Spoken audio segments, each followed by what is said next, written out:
नई चेतना का संचार हो और हमारे जितने कबीरपंथी भाई हैं वो गद्दीवाद, हम यहाँ के हैं, हम वहाँ के हैं, हम वहाँ, ये इन सब बातों को छोड़कर आपस में जुटना सीखें, मिलना सीखें, मेल मिलाप हो, एक दूसरे से मिले। आखिर हमारे सदगुरु तो एक ही है। इसलिए देखिए, अब जब दीक्षांत समारोह होता है,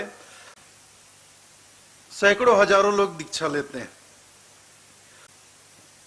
दीक्षा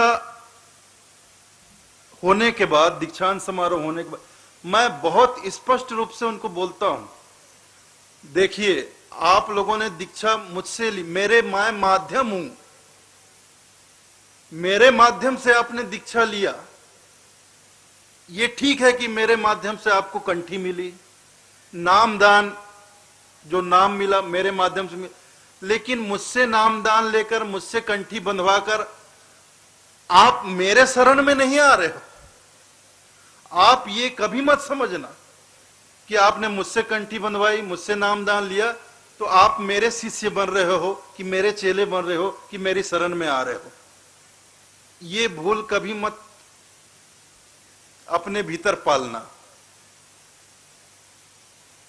मुझसे दीक्षा लेकर, मुझसे नामदान लेकर आप उसी सदगुरु के शरण में जा रहे हैं जिनके शरण में मैं खुद हूं। मैं केवल माध्यम हूं कंठी देने का, नामदान देने का, लेकिन मुझसे कंठी लेकर, नामदान लेकर आप उन्हीं सदगुरु के शरण में जा रहे हैं जिनके शरण में मैं खुद हूं पिछले 15 पीढ़ी से। तो आप हम सब मिलकर उनके शरण में आकर अपने जीवन को सफल बनाएं, ये मैं कहता हूं। मुझसे जो लोग दीक्षा लेते हैं कंठीबंध, मैं उनको ये नहीं कहता कि ये मेरी प्रॉपर्टी है, ये मेरे सेवक लोग हैं। लेकिन आज पूरे देखिए कबीर पंथ में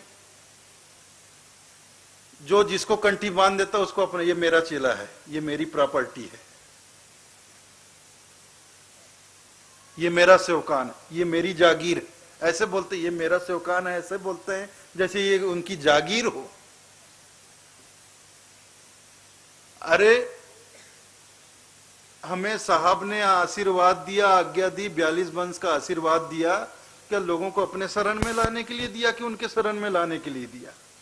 हम आज कड़िहार बने, महंत बने, शास्त्री बने, आचार्य बने, जो भी बने, तो भटके हुए जीवों को सदगुरु कबीर साहब के शरण में लाने के लिए बने कि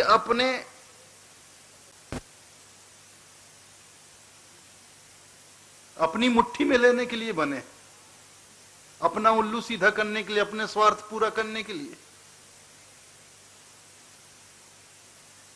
नहीं। हम चाहे जो भी कहते हो, खुद को आचार्य कहते हो, महंत कहते हो, शास्त्री कहते हो, चाहे कुछ भी कहते हो, स्वामी कहते हो, हम कबीर पंथ में हैं तो हमारा एक ही कार्य है, संसार में भटके हुए जीवों को साहब का संदेश देकर उन्हें सदगुरु के चरणों तक पहुंचाना।